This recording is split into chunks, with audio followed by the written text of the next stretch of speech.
If you want to charge other devices with OPPO Find X9, you can either do that with a USB-C cable or wirelessly. With USB-C cable, if you connect both devices together, then you can go to notifications. Let's actually try to find the notification. First, I'm gonna try to connect again. There we go. In my case, immediately it worked. I can charge now my other device.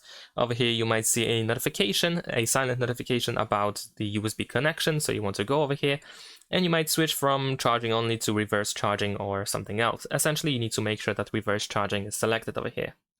To wirelessly charge other devices, we need to go to settings.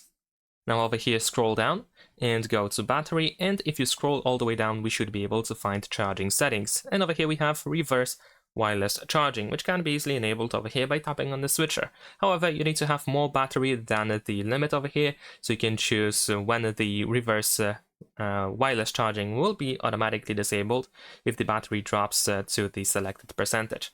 And of course, after that, you need to place another device on top of the back of your OPPO Find X9 in order to start charging. And that's pretty much it. Thanks for watching, leave a like and subscribe.